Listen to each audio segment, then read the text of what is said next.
Hey, it's the podcast guy. Sutton United Talk Time on podcast. It's the Sutton Podcast. And there it is! Sutton United at the GM Vauxhall Conference have put out First Division Coventry City, winners of the FA Cup themselves less than 2 years ago. And what a moment to enjoy for the fans of this Surrey side. They've had their moments before, but never one like this. But the whistle goes down. Delight for Sutton United. Sutton United, the National League, are through to the last 16 of the FA Cup. No longer English football's perennial non-league club. A 123-year crescendo reaches a new peak for Sutton United, who are promoted to the Football League for the first time. Hello and welcome to another episode of Sutton United Talk Time on podcast. We have a full house today. We're in association with Lucky Star Gin. If you're a very regular listener, thank you very much. I really do appreciate it. If you're new, I appreciate you too. Hope you stick around. I'm your host, Mike, and today we have a couple of people making their debut. We have Nick and we have Seb and we have Alex making sure I behave and treat them both very well. We love hearing from you all. We love the engagement, the shares, the likes, the retweets, and all the comments. Alex, thank you very much when you do that. And it's at Sutton Podcast on all socials. So what we're going to do is something slightly different. I didn't set a knowing me, knowing you question because I figured, well, there's two new people on here, so we can find out a little bit about them anyway. So in a second, guys, I'm going to just ask you about your connection to Sutton and how you started supporting Sutton. You don't need to give a whole life story unless you want to, but it's just how you started supporting Sutton. I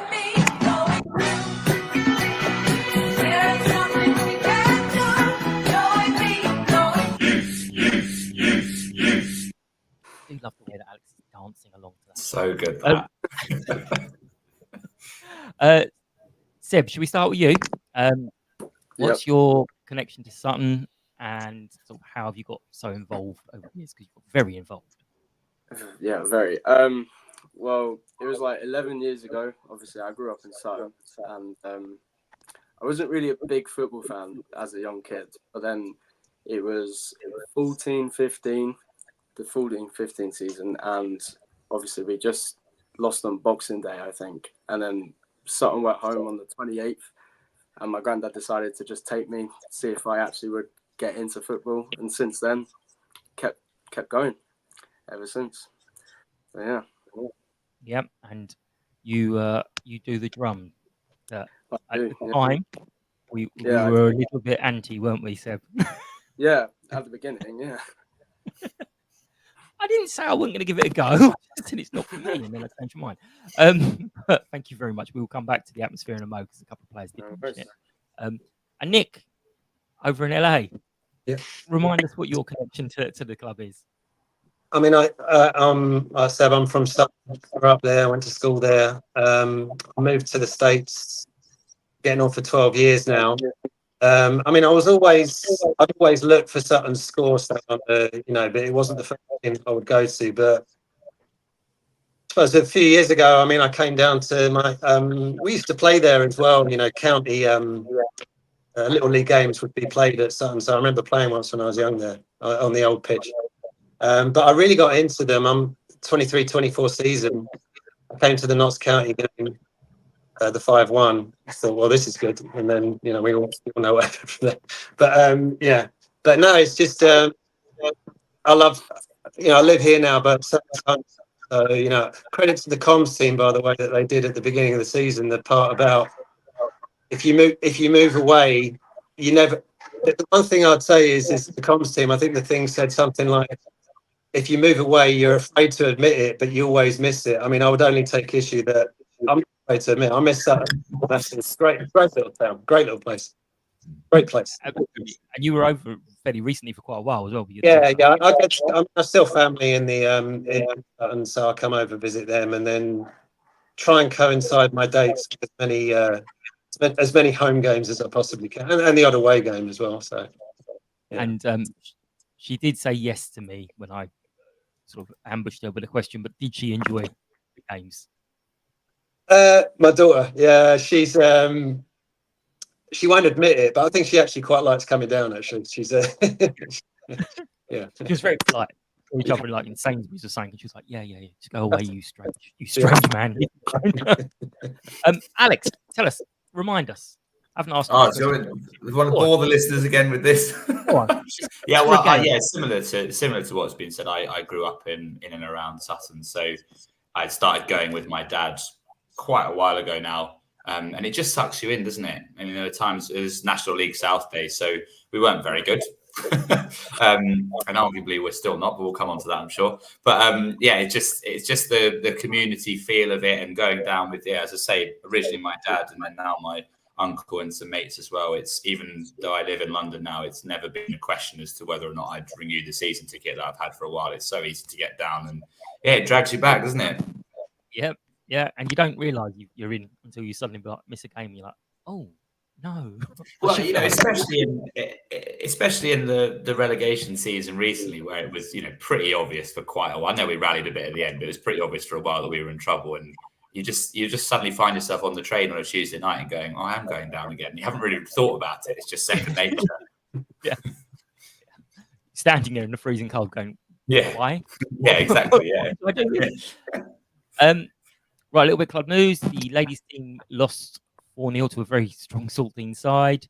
And the supporters coach, as of yesterday, they needed 3 more for Altrincham. So I know a lot of people kind of go independently, but it's really, really useful. So if anyone does want to, I think it's 60 quid, I think I saw. The Altrincham game, if you want to get on that coach, talk to them on Wednesday. They've got a couple others as well lined up. So get in there nice and early. Nothing really special for the podcast, except I did an amazing interview in hospitality yesterday. No one heard it because the microphone died partway through, but it was amazing. Alex, you're in hospitality as well. What did you think of the food and the sort of... Yeah, the food's improved definitely with the new caterers and stuff. You did 2 interviews. The second with De Silva was really good. I thought he came across really well. He seems like such a nice lad. Wouldn't mind him getting a bit more game time, to be honest. But he's obviously off on international duty now with Sri Lanka, so we probably won't see him for a couple of games. And then, the first interview, we were just so unlucky because the mic died. For those who weren't there, the mic died. So that was all right for a bit because they could carry on sort of just talking loudly on the stage between the 2 of them. But then in trying to fix the mics, that some wrong button got pressed and all the volumes of the TVs in the room, which are playing the Chelsea-Fulham game, increased. So we were at the back, we were back left near the bar. We didn't have a clue what you said, but apparently it was very good. So well done. Yeah, amazing. One of the best ever. It was really funny. Yeah, I did it wasn't my fault, but I did massively apologise to Rick because I was. But he had an amazing top on. He had like this really old-fashioned sort of jumper shirt type thing, and it was all brown and yellow. It was like, where did you get that from? What was the but anyway, I can't remember what it you was said. Somewhere in Eastbourne. His mate shop somewhere miles away, wasn't it? It's just totally not Sutton related. It just happened to have the colours on. Yeah, I just lost track at that point. Okay, so I've made notes.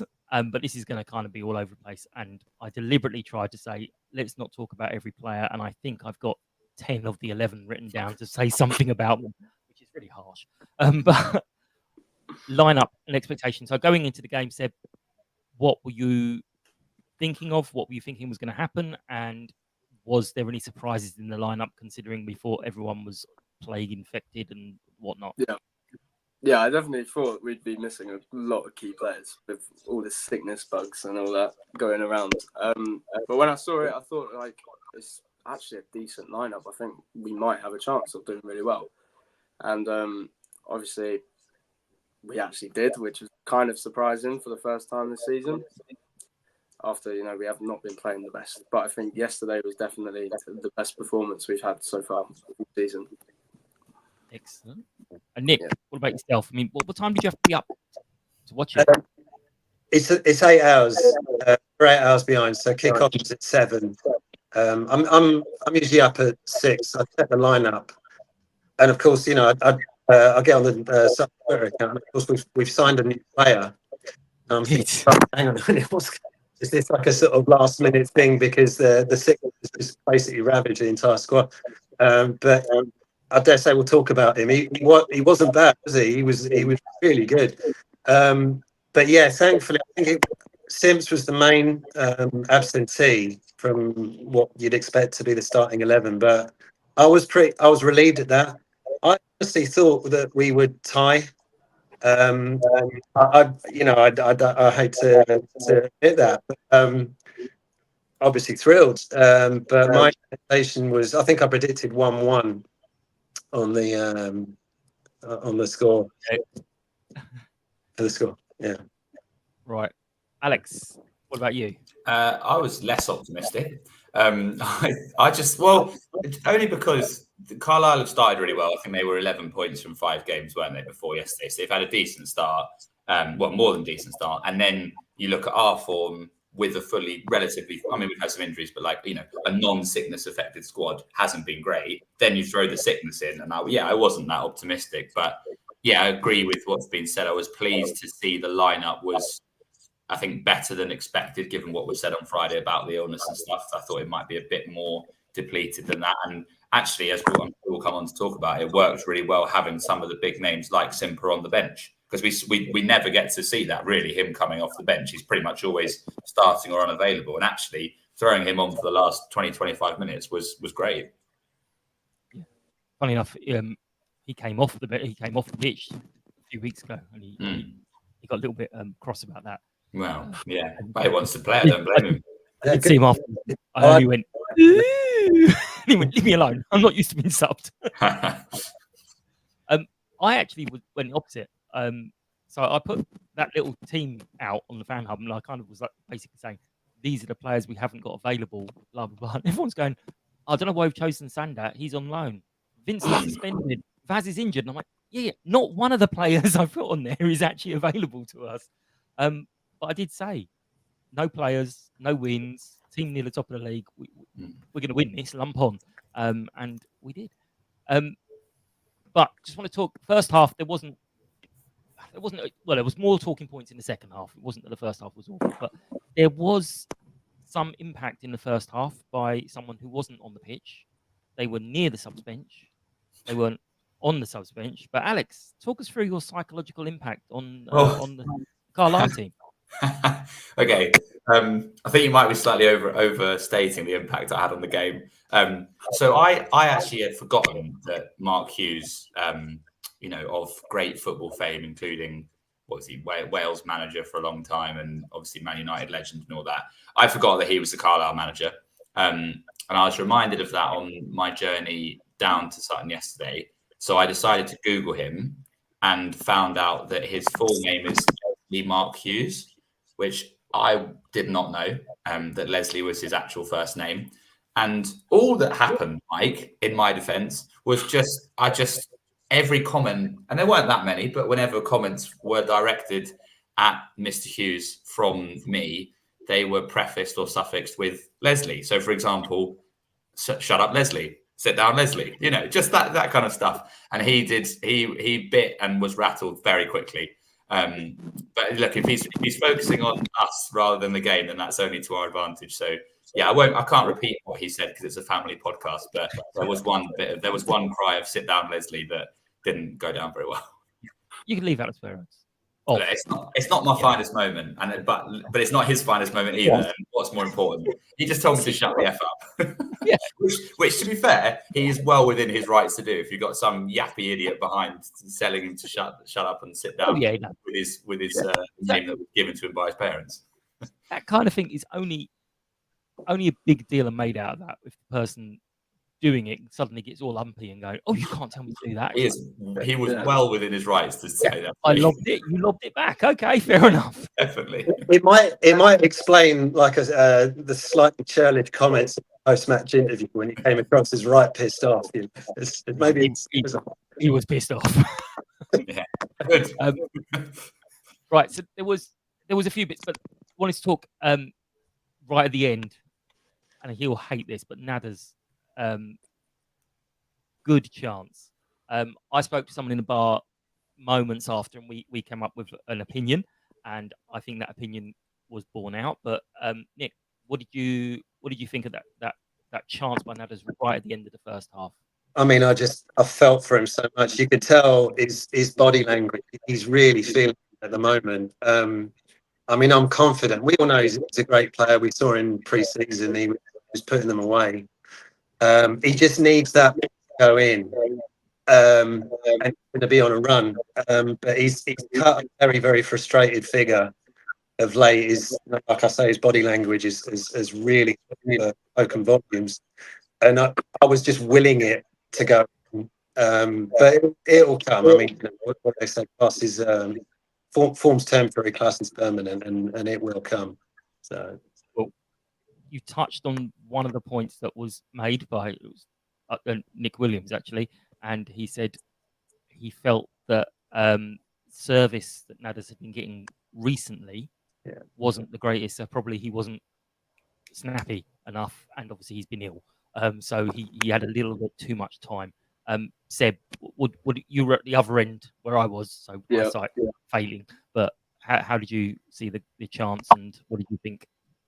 To be honest, I didn't really see the chance. I just saw it sort of like go past the post. I was like, oh, okay, another chance. But you know, like it's already been said, I think Nad's lacking a little bit of confidence at the moment because we know he's a brilliant player and we know he can score goals as seen in pre-season.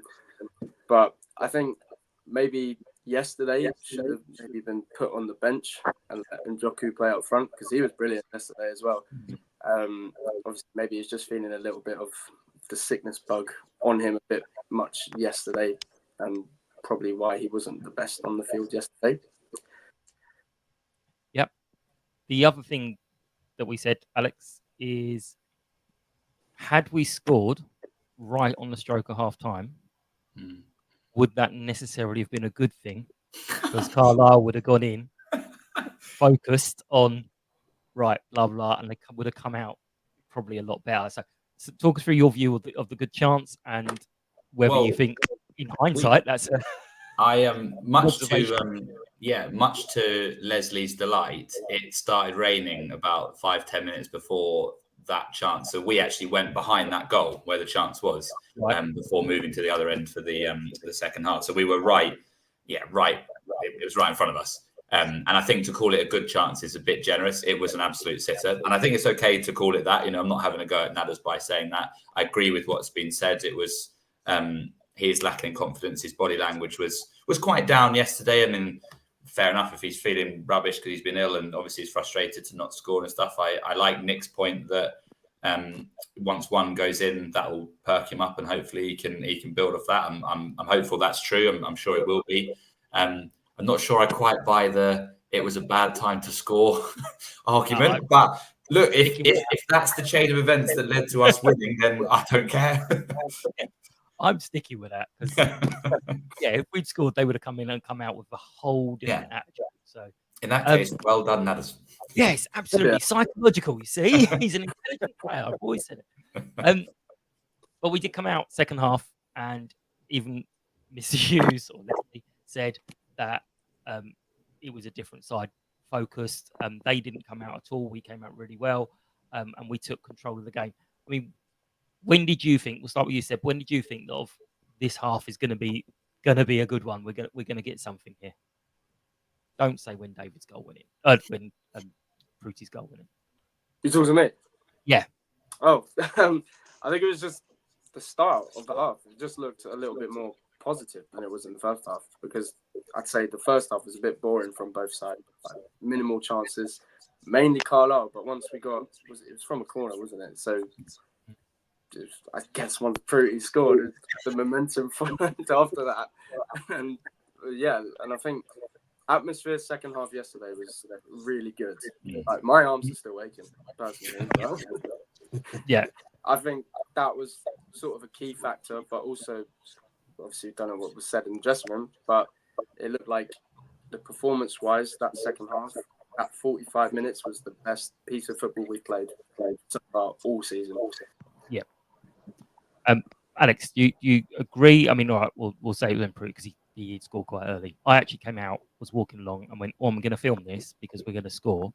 And being the old git that I am, I had to put my number in my phone. Couldn't do that. And then I got the camera up, realised it was a selfie mode, turned it around, and by then the ball's in the back of the net. Carl was standing next to me, absolutely wetting himself at me because I couldn't get it in time. But I did call it. But Alex, how did you see the goal, and when did you realise that we were getting something out of this game? Yeah, I mean, I don't think I fully knew we were getting something out of the game until the full-time whistle went, such as our, but that's because of the recent performance and stuff. I think it was clear at the start of the second half we played well. Not just the goal, but the first 15, 20 minutes in particular at the start of the second half were really good. Just sharp as we have been in previous games this season. And a word for Mo in midfield. I thought he was absolutely fantastic yesterday. Probably, I appreciate he went off with 25 minutes to go, but probably still would have given him man of the match, I think, certainly for the time he was on the pitch, although he was class. And Jack had put a couple of good corners in before the one that we actually scored from, if my memory is serving me correctly. There's at least one, I think, at the start of the second half before the one that we scored from. So, we were on top. The deliveries were going in well. Their keeper didn't look too sharp from the corners and stuff. I'm sure Seb had something to do with that, which is good. So and it was a cracking delivery and a cracking header, but just generally, I think just the sharpness and intensity at the start of the second half, it was clear that they were up for it. Yeah. And Nick, how did you sort of, once that goal went in, did you think, oh, something's happening here? Well, it's funny. I actually didn't want the first half to end because we were having the better of it that last 5-6 minutes, 7 minutes, and Jayden had actually had a shot on goal. I can't remember whether it just flashed past the post or whether the keeper, but he hit it really, really cleanly. And I was really glad. It's just a word on Jayden. He's been. I thought he was absolutely brilliant at the start of last year. I really thought we missed him when he's just been the first few games. He hasn't quite got his level back yet, and I can't help thinking that something clicked in him when he hit that ball, because after that he was everywhere, charging down on the ball, like cheering, clenching his fist just to put it out for a throw and stuff like that. So when we were going in, I thought, hang on, we could have. We've finished in the half on a high, and we came the same way. So it didn't surprise me when the ball went in. Actually, the only thing I'll say is that if you watch the highlights reel back, it doesn't have Eden Pruti's flick over the head of the defender that allows him to. I'm pretty sure it's Eden that does it. He puts it over the head of the defender, puts it in, and then it goes out for the corner that he falls from. Oh, right. Yeah. That's a central defender, So, well, I mean, you guys have already said some of the players, but we're going to talk about them a bit more. The three central defenders with Fruity, Jack, and Fipsy, they all individually had a great game. I mean, there was some Carlisle fans saying, "Oh, if the keeper had stopped worrying about pushing the defender, the attacker out the way, he could have got to it." When I looked at it, I was like, he could have got to it, and he might have broken his hand because there was nothing stopping that header. And his celebration afterwards, oh my God, it was just like, ah! But between the three of them, there were moments in defence. I mean, Fipsy was everywhere again, just heading everything out the way. And Jack, I mean, it's getting boring almost. But a word, we'll start with you, Alex, this time. A word on the three central defenders and their individual performances. Yeah, fantastic. I mean, I mentioned Mo as a man of the match contender, but I know Fipsy got it. You could have given it to any of those three that you just said. They were absolutely immense. Oh, did he? Oh, fair enough, I suppose, with the goal. But yeah, I thought they were absolutely immense, the three of them. Not just, I mean, firstly, winning headers. Massive bugbear of mine in recent seasons is the lack of headers we've been winning at the back. And all three of them, I am now backing them to win the header when they jump for it. And that is such a nice feeling to have. Secondly, just positional stuff. I know that we've had some chopping and changing on the fullbacks in recent weeks with injuries and managing minutes and stuff. And I do feel like sometimes the right and left centre backs have been dragged out to cover that a bit. I thought they were much better yesterday as a five, and the positional play was really improved. And also carrying the ball out from the back. All three of them had moments where they brought it out from the back. And if they can keep doing that, and comfortable to do that on the ball, the relief of pressure that brings, I think, will be really important for us, and it helps the midfielders as well. Yeah. Nick, what do you? I mean, I know you just mentioned some of them, but what do you think of the three together? Yeah, superb. Really, I mean, every time that the ball came towards our I just expected Sutton header to clear it, and intelligently as well. It would often go to someone else.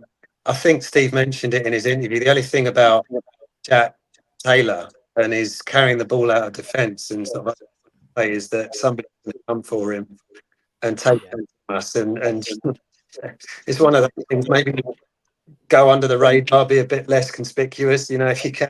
But yeah, We've only got one more day. Yeah, sorry. We've only got one more day. When's the window close? Tomorrow at 7. Tomorrow. Isn't it? Okay, so we've got. I think so. I'm thinking like when it reopens is Oh yeah, we'll have Kirky back by then as well. So we're all right.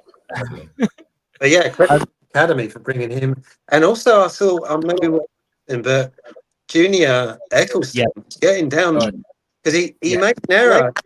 I think it was the rain. It slipped under his foot, and I thought but he was having the better of their left back. Really good. He's in the next batch. We'll come to him. Don't worry.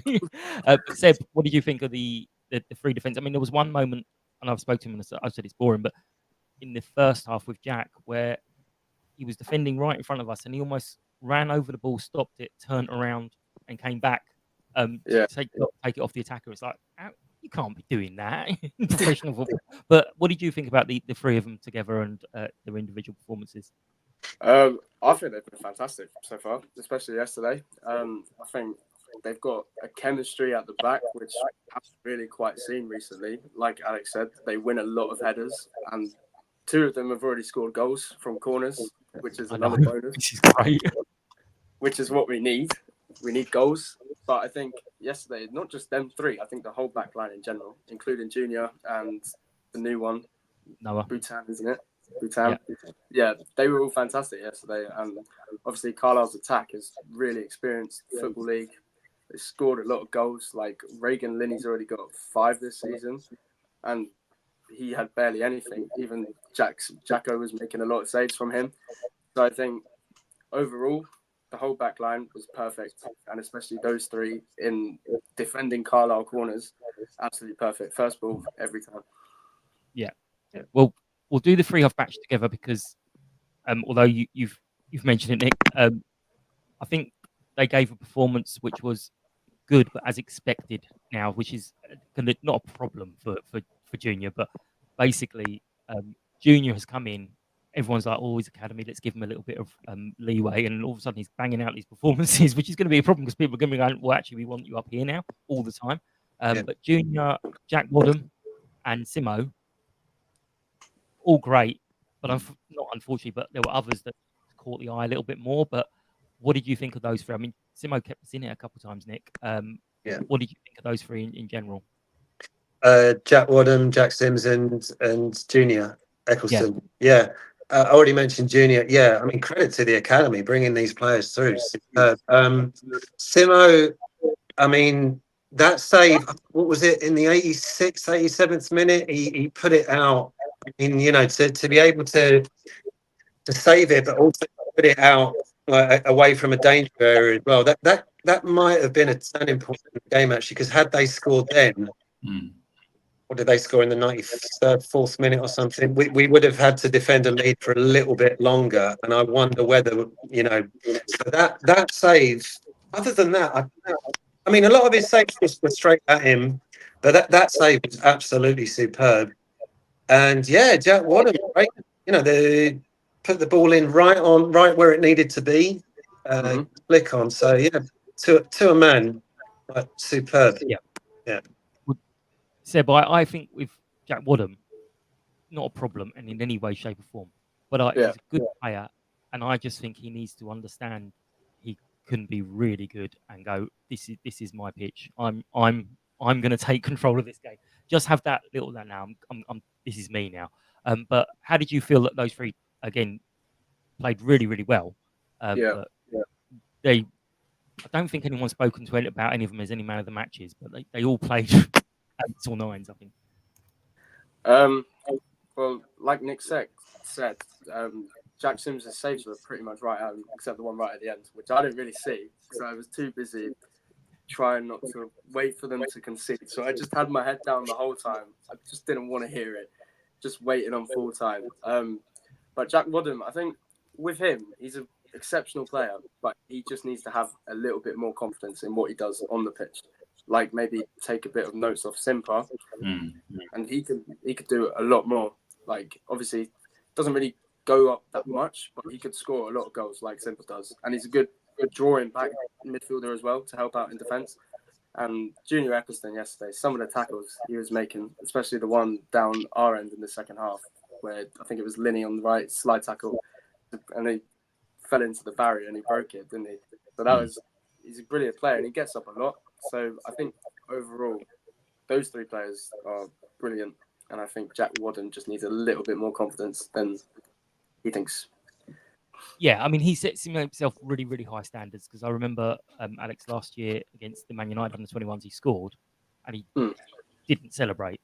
I messaged him going, "What was that about? Are you a Man United fan?" He goes, "No, it was awful all game. I couldn't pass the ball properly and blah, blah, blah." I was like, okay, you scored the winning goal. It's all right. You can probably smile. But yeah, it's not that it's really hard. It's not that he's not confident.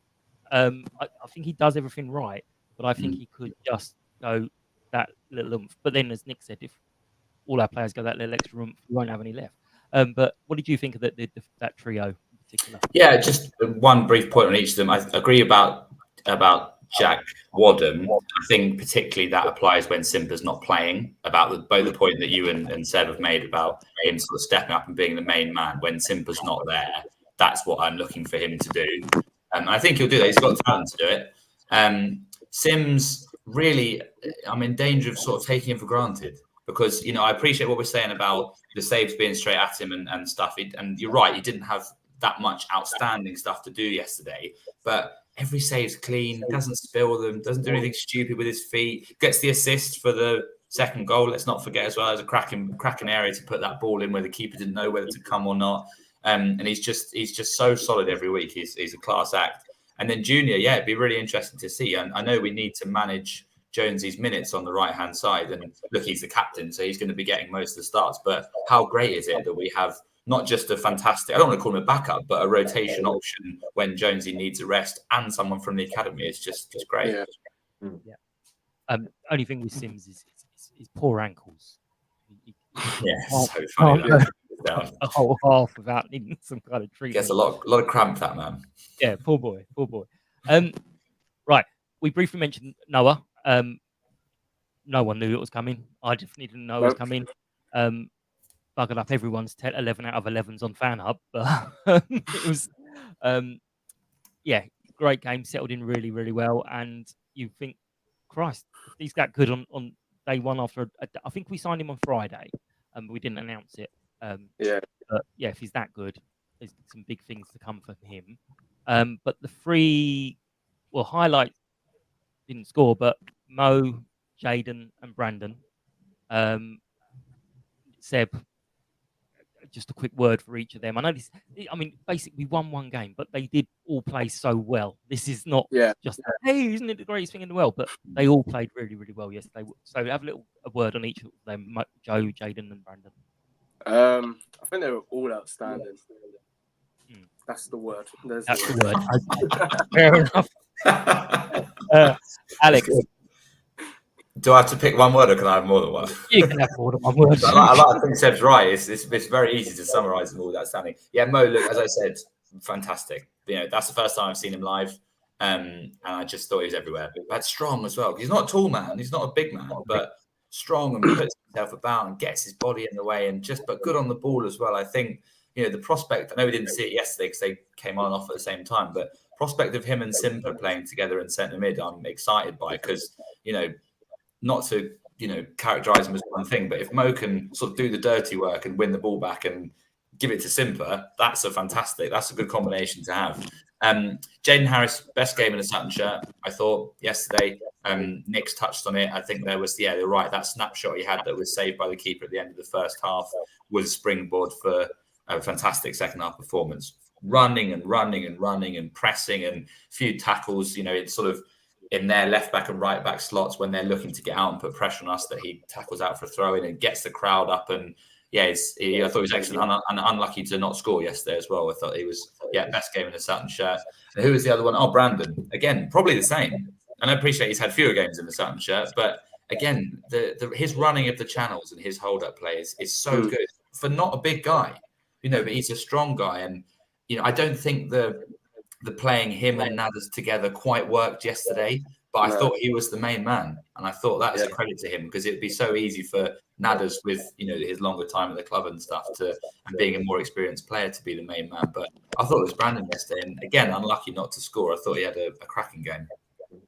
Yeah, I mean, Jaden was pleased afterwards that he'd got his first 90 minutes in ages. I think he was pulling me up because I sort of said, right, it was all great, but that last 6-7 minutes, calm down a little bit. We needed you on the pitch. He went, I didn't get booked. He goes, I've not been booked at all this season. He goes, Simp has been booked twice. I've not.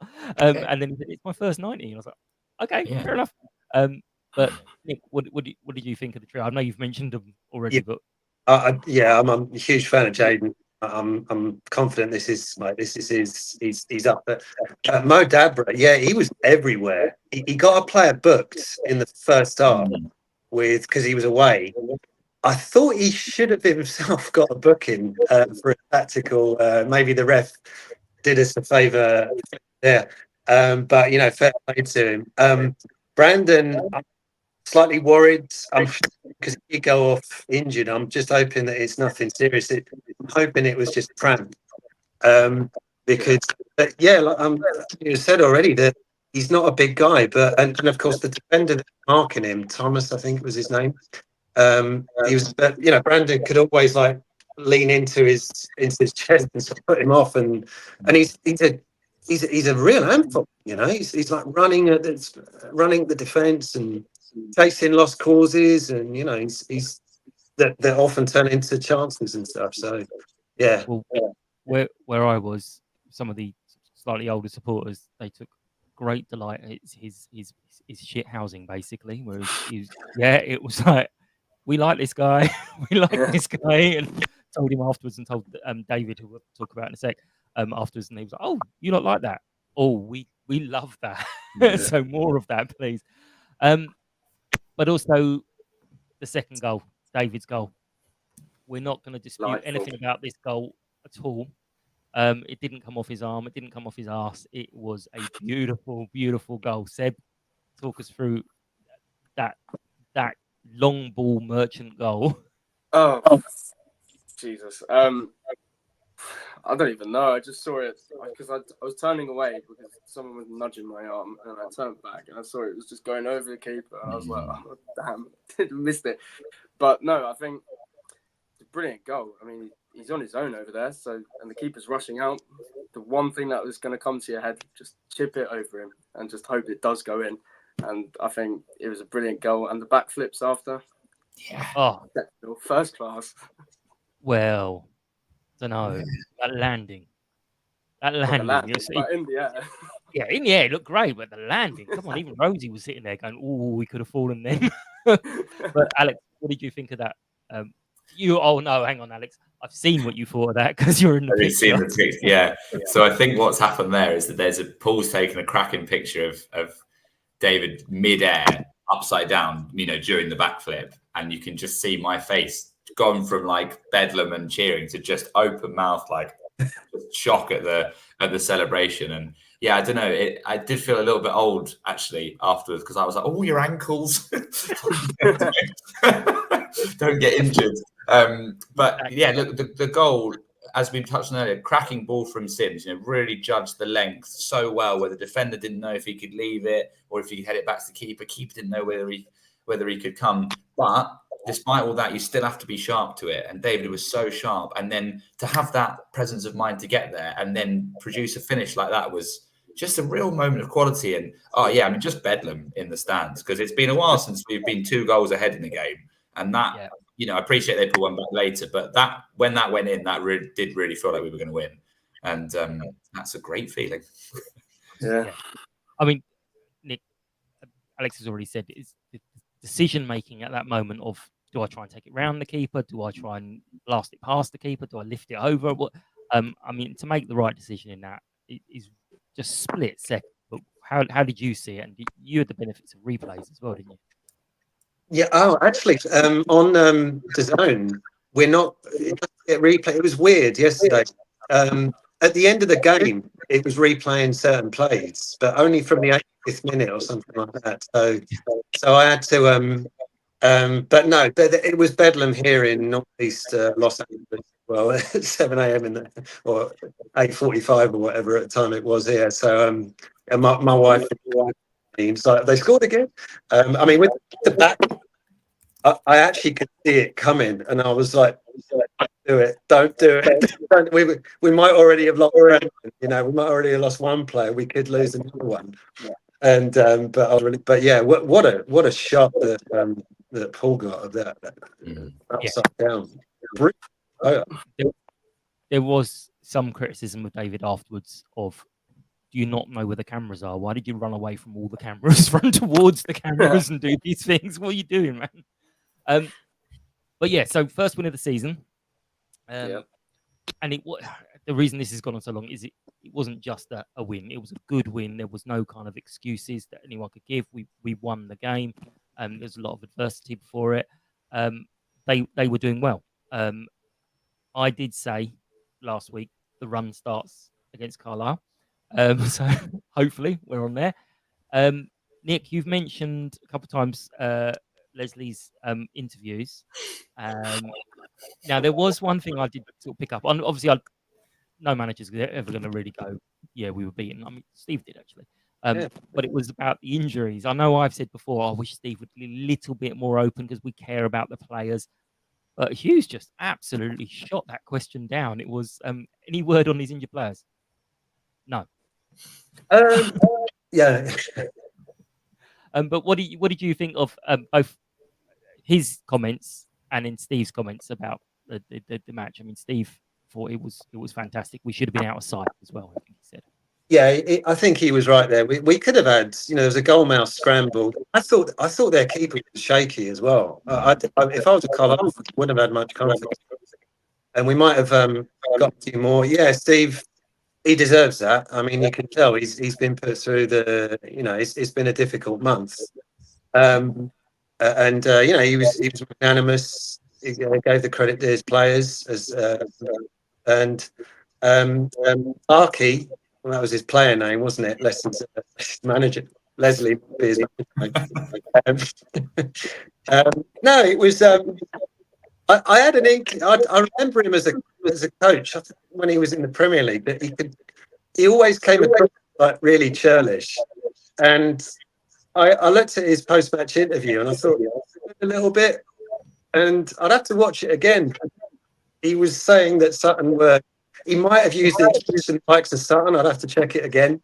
But he was criticising the long time wasting. And I thought, well, you've been in football for how long? If you're up 2-1, you're going to take your time over a throw, mate. So but it was passive aggressive, wasn't it, Seb? It wasn't. Oh, they were time wasting. It was like, well, there was a lot of time wasting, but it's what happens. So it was the excuse, but oh no, it's okay, it's fine. But what did you think of the separate manager chats interviews? I haven't even listened to either interviews yet, so I might have to do that after. Research said, come on. My fault. Yeah, I think Mark Hughes has been in the game for so long. He's surely got to know if a team's winning 2-1 in the last minutes of the game, no matter what they do, the corner, throw in, free kick, corner, going to take their time, and he's just got to accept that. There's no point trying to pinpoint excuses over a loss to a team that were better on the day. So, yeah. He could have been talking about poor Jack Sims' ankles. I don't know. But Alex, what did you think of the two different managers? I haven't got much more to say about Leslie that hasn't already been said. As Seb's quite rightly pointed out, he's been in the game long enough to know what happens when you're chasing your first win of the season in the 97th minute, you're 2-1 up. And God knows we've had enough of our fair share of late equalisers and late winners against us and all that kind of stuff recently. So, yeah. As for Steve, big his reaction at the end obviously meant loads to him and rightly so. I think it's it's a cracking win, cracking performance. It is only one win and one performance. I think it's really good that we've got a home game on Wednesday to build the momentum and try and get 2 in a row against our beloved friends at Boreham Wood. Would be cracking to get back to back. It's like, we as we've said, we had a tough start to the season in terms of fixtures, and Boreham Wood's never an easy game. But of all the games to have, it's great we've got a home one after our first win to just go and try and back it up back to back. And then I think it's Tamworth afterwards, isn't it? So you can start to look at them, and it's still early days, so we're still finding out a lot about each team. But if we can go on a little run as a result of this, wouldn't that be good? Yeah, I mean, Boreham Wood at home isn't as bad as Boreham Wood away. This is it could, we've done York away, we've done Forest Green away, we've done Rochdale away, we've done Carlisle at home. These are teams that are going to be up there at the end of the season, and we've done a lot of them already. So yeah, if we can two home games in 4 or 5 days, let's build it. Yeah. So I'm going to come to Seb last on this one, but the atmosphere, boys did good.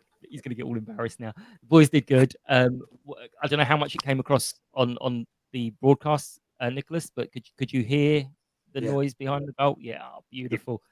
And do you feel that helps the players? You talking to me, Mike? Yep. Yeah. Undoubtedly so. Yeah. I mean, I'd like to see some statistics that there's a reason that we want to shoot towards the second half. I mean, I was at the Sutton game, and there was a moment. I mean, how we didn't win that one, I don't know, but there was a moment when the crowd, they were generating so much noise, and the drum was obviously integral to that. And but yeah, credit to those fans that are there that are generating noise. It really is the bit of a cliche, but it is the 12th man. Really hope everyone is watching this one, because Seb is getting so embarrassed. It's really Alex, what's your take? I mean, you've supported a while now. And it's something we've always struggled with. Undoubtedly, that stand helps, because it's somewhere for everyone to be, and it's got a roof on it, as opposed to my favourite. Exactly. But it took the words out of my mouth. Yeah, I was going to give Seb a 30-second breather and then come to him and his mates and embarrass them further. But yeah, taking the words out of my mouth, Mike, the decision from the club to switch it round in the way that they have has been really, really good. I know we were, you're grimacing about the curver, and I'm sorry about that. But when it was chucking it down with rain at one point yesterday, and all the Carlisle fans were there making no noise at all because they're completely exposed to the elements, it just made me think that is where the away fans should be. That shouldn't be where we're trying to make the noise from, because it's really hard to make the noise when, as I say, you're exposed to the elements. There's no cover over you, and now that we've got that, and the need to shoot that end in the second half, as you highlighted, has been really crucial. And not just yesterday, Seb, but you and the boys as a wider point, since you've come in with not just the drum, but getting the group of you together, and all of that over the last over a season, isn't it? However long you've been doing it for, has made a massive difference. And as Mike mentioned, those of us who have been going for a bit longer can remember not having any atmosphere to talk about, and Sutton Library and all that kind of stuff. And it's all right if you're playing good football, but I don't think we were doing that much to help the players in the team at all. And I'm so confident that it makes a massive difference now. So let's keep going, and all of that group is brilliant. Yeah. So, Seb, after the game, you almost had some validation from the club captain. Almost, That's mention it. He came over and said to is it Harry? Thanks for making all that noise. And you're like, it was me. I'm the noise. It was so funny. It's me doing it. Okay, I'll give you some credit as well. But I spoke to a couple of other players in the bar, and they did say it's fantastic, and they really enjoy it, and especially the push to get everyone out there early, which I know you, as part of the AMP project, have said before, and now they're also saying. How much are you enjoying doing it? I know your arms are sore, but how much are you enjoying doing it, and how much does organisation take? Oh God, I don't know. I sort of enjoy doing it, I guess. I mean, it's less fun when no one around is singing and there's only 3 or 4 people singing. You just feel like, you're just doing it for the sake of it at this point. But sometimes when it's not that busy, like yesterday behind the goal, it wasn't that busy, but at least everyone was still singing, and I think that was a benefit. Because over on Parkside and the Curver, we can't make an atmosphere there. Like when we first had the drum, when we got relegated, we had the drum, but there wasn't barely any noise. So I think now we've got behind the goal, it's a massive boost. It helps us sound louder, and it's more intimidating for when we shoot down that end in the second half for the away team, because then there's a big following behind us. And it's sort of intimidating them, I guess. But yeah, and for organisation, for like displays and stuff, it does take a while, because obviously we speak to the club and we come in before the game, and we just try and map out and see what we want to do. And if it works, it works. If it doesn't, it doesn't. And then we just have to multitask on the day and see if it can be successful as possible. So it does take a lot of work, but we do get there eventually. No, it's excellent. What your now next step is you can have to organise some people to be basically child snatchers and walk around to get any of the young ones who are on their own, basically, and invite. Yeah, that's it. I can't be doing that. Look at me, I'm 50 years old. I can't walk around gathering kids. That's a whole different. Move on. Next topic. Yeah, exactly. Anyway, but yeah, that's the next thing. Get people to join who aren't part of the group. That's how they'll be part of it. But yes, moving on. We have Bournemouth on Tuesday, Wednesday. I don't know. Wednesday.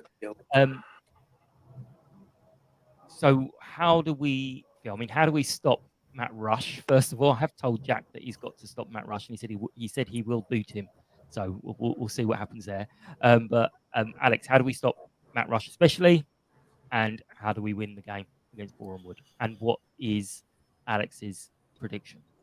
Well, you know the answer to the last question, but we'll come to that in a second. I think, okay, how do we stop Matt Rush? We pick the same, if presuming they're all fit, we pick the same back three, certainly, probably back five. I know that's a bit harsh on Jonesy, and if Jonesy comes in for Junior, I'm absolutely fine with that. He's shown he's a good player already. But those three centre-backs, I want to see them playing together as much as possible and just build that relationship they have with each other. And I know it's a relatively short turnaround, but hope provided they're all fit and have recovered well from Saturday, I'd like to see them all together.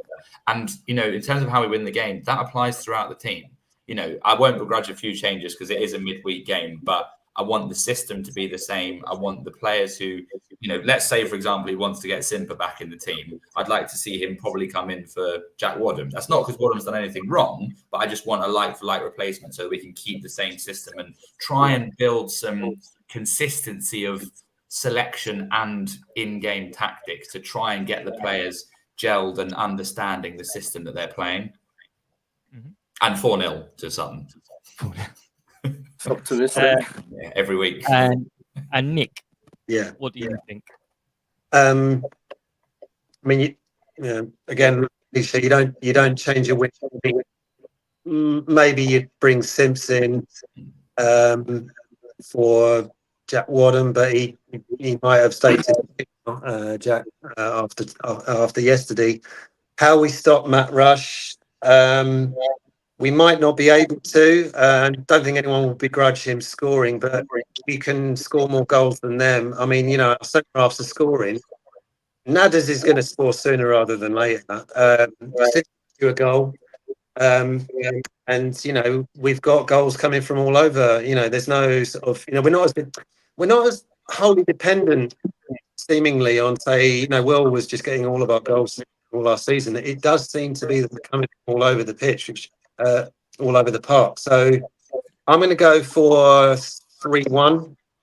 I think Nadders. I think he's going to score, and Sips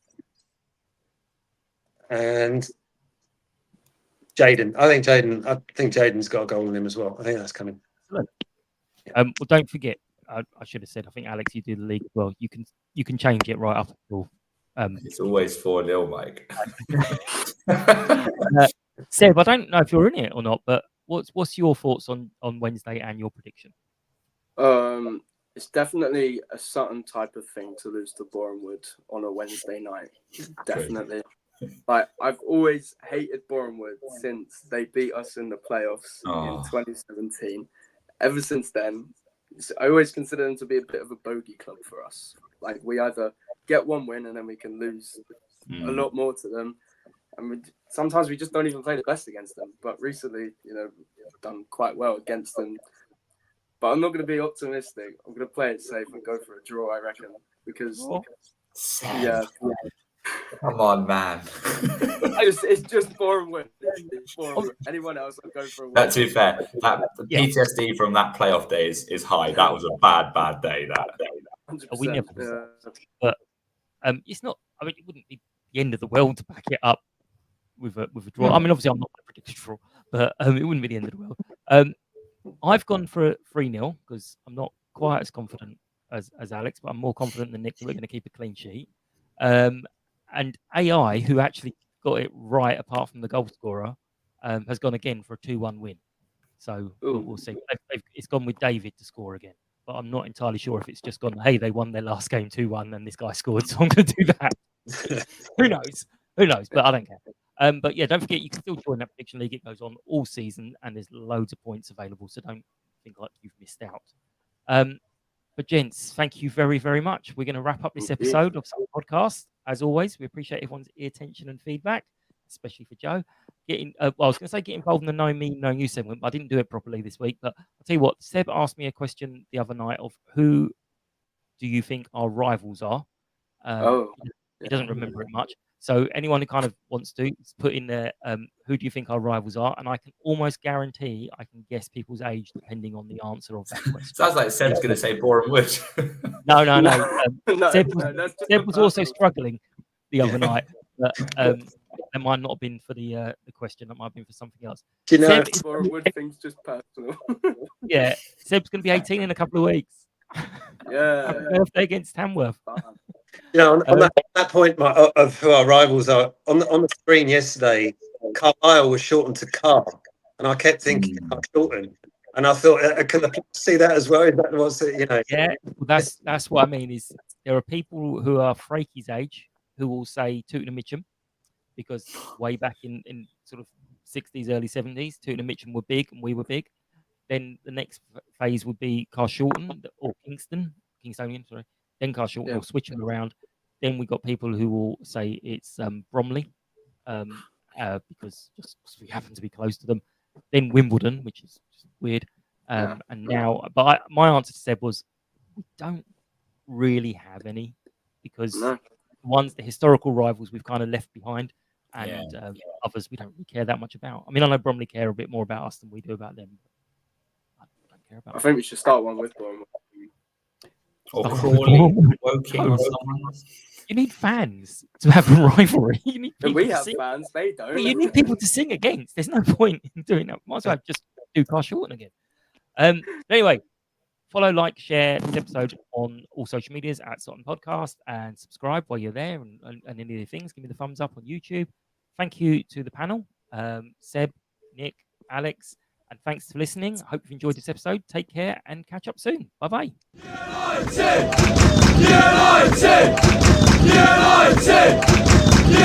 United!